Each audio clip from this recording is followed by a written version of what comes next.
శ్రీకాకుళం జిల్లా 7 రోడ్ల కూడలి వద్ద అంగన్వాడీల ఆందోళన నిర్వహించారు. తమ న్యాయమైన డిమాండ్లను పరిష్కరించాలని గత 15 రోజులుగా ఆందోళన చేస్తున్నప్పటికీ ప్రభుత్వం పట్టించుకోవడం లేదని ఆగ్రహం వ్యక్తం చేశారు.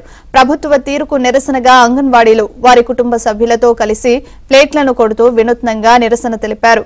పాదయాత్రలో తమకు ఇచ్చిన హామీలను జగన్ రెడ్డి నిలబెట్టుకోవాలన్నారు. తమకు కనీస వేతనం 26,000 రూపాయలను ప్రకటించాలని డిమాండ్ చేశారు. తమ డిమాండ్లను ప్రభుత్వం పరిష్కరించకపోతే ఉద్యమాన్ని ఉధృతం చేస్తామని అంగన్వాడీలు హెచ్చరించారు.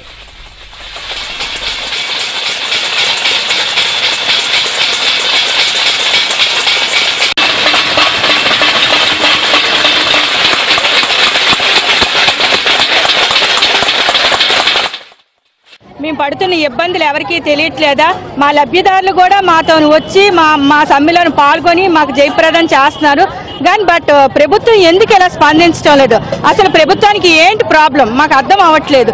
ఇంతమంది 130,000 జనాభా రోడ్డు మీద ఉండి రోడ్ల మీద ఎక్కి ఒక ఆడవాళ్ళని ఇలా చేస్తున్నామంటే దాని అర్థం ఏంటి? ఒకరు ఇద్దరు చేస్తే అది వేరే. 130,000 మంది మేము చేస్తున్నాం అంటే ఒకరి ప్రాబ్లం కాదు ఇది. 130,000 మంది ప్రాబ్లం ఇది. 15వ రోజుకు చేరుకున్నప్పటికీ ఒక మాట కూడా ఎవరు కూడా ఏమి చెప్పట్లేదు. పెంచుతామని కానీ పెంచమని కానీ ఈ రోజు 15 రోజులు జీతం నష్టానికి మేము ధర్నా చేస్తున్నాము. పెంచమని అని అంటే మేము ఎంత కడుపు మంటతో రోడ్డుకి ఎక్కామో మీరు ఒకసారి ఆలోచించాలండి. సచివాలయ తాళాలు బదులు కొట్టించారు, సగం రేషన్లు ఇప్పించారు, సగం ఇప్పించలేదు. ఈ రోజు నుంచి మున్సిపాలిటీ వాళ్ళు చేస్తున్నారు. సచివాలయ ఉద్యోగస్తులు మీ ఆధ్వర్యంలో చేరారు కాబట్టి దర్జాగా సీఎంలో ఫీల్ అయ్యి తాళాలు బదులు కొట్టారు. ఈ రోజు చీపర్లు ఇచ్చి రోడ్లు వచ్చమని చెప్పండి, అప్పుడు ఆల్బడా ఏటో బయట పడిపోతుంది.